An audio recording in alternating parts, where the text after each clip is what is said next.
ఎన్టీఆర్ జిల్లా నందిగామలో జనసేన పార్టీ ఆధ్వర్యంలో నిర్మాణ సారథుల సమాచార సేకరణ కమిటీ సన్నాహక సమావేశం జరిగింది। ఈ సమావేశానికి ముఖ్య అతిథిగా పర్యాటక సినిమాటోగ్రఫీ శాఖ మంత్రి కందుల దుర్గేష్ హాజరయ్యారు। వైఎస్ఆర్సీపీ చేస్తున్న కుల రాజకీయాల దుష్ప్రచారాన్ని ఖండించిన మంత్రి పవన్ కళ్యాణ్ ఎప్పుడూ కులాల ప్రస్తావన తీసుకురాలేదన్నారు।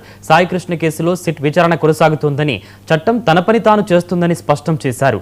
అలాగే 2029 ఎన్నికల్లో వైఎస్ఆర్సీపీ ఒక్క స్థానం కూడా గెలవలేదని మంత్రి కందుల దుర్గేష్ వ్యాఖ్యానించారు। నందిగామ నియోజకవర్గం నుంచి అత్యధిక మంది నాయకులు తయారయ్యే విధంగా మనం అందరం కూడా పనిచేయాలని విజ్ఞప్తి చేస్తా ఉన్నాం। జై జనసేన! నేను సౌండ్ రావట్లేదు, నందిగామ సౌండ్ విజయవాడకి వినపడాలా?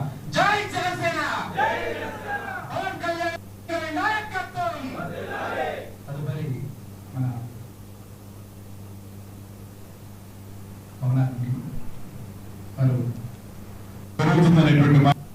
మీ అందరికీ మనం చేసుకుంటూ మరొక వారు తక్కువ సమయంలో సమాచారం ఇచ్చిన ఇంత పెద్ద ఎత్తున చేసిన మీ అందరికీ మరొక వారు నా హృదయపూర్వకమైనటువంటి నమస్కారం।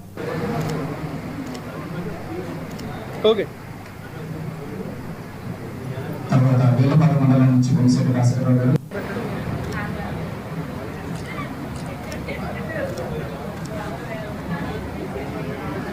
ప్రశ్నలు ఉంటే మీకు సమాధానం చెప్పే ప్రయత్నం చేస్తాం।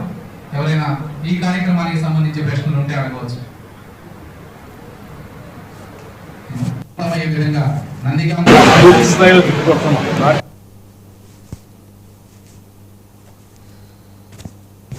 ఏ అనుమానం లేదు। కారణం ఏంటంటే వారు చెప్పేవన్నీ కూడా అవాస్తవాలు। పవన్ కళ్యాణ్ గారి విషయంలో ఆయన ఏనాడు కూడా కులపరమైనటువంటి కార్యక్రమాలు కానీ, లేకపోతే రాజకీయం అనేది కేవలం కులానికి పరిమితమైంది అనేటువంటి మాట కానీ చెప్పలేదు। అసలు మా మూల సిద్ధాంతాల్లోనే కులాల మధ్య ఐక్యత అనేటువంటిదే ప్రధానమైనటువంటి సిద్ధాంతం। అదే విషయాన్ని మనం పెద్ద ఎత్తున ప్రచారం చేయగలుగుతున్నాం। అయితే వైఎస్ఆర్ కాంగ్రెస్ పార్టీకి ఉన్నటువంటి ఒక ప్రత్యేకమైనటువంటి ఆలోచన ఏంటంటే ప్రతి కార్యక్రమంలో కూడా, ప్రతి సంఘటనలో కూడా కులాన్ని గుర్తించాలి। ఎక్కడైనా ఎవరికైనా ఏదైనా జరిగితే, సంఘటన జరిగితే అక్కడ సంఘటన తాలూకు, వ్యక్తి తాలూకు తప్పును మనం ఎత్తి చూపించాలి తప్పితే ఒక వ్యక్తి, ఒక కులానికి చెందిన వ్యక్తి తప్పు చేస్తే కులం మొత్తం తప్పు చేసినట్లుగా ఎలా భావిస్తాం? ఆ రకమైనటువంటి ఆలోచన ధోరణి వాళ్ళదే।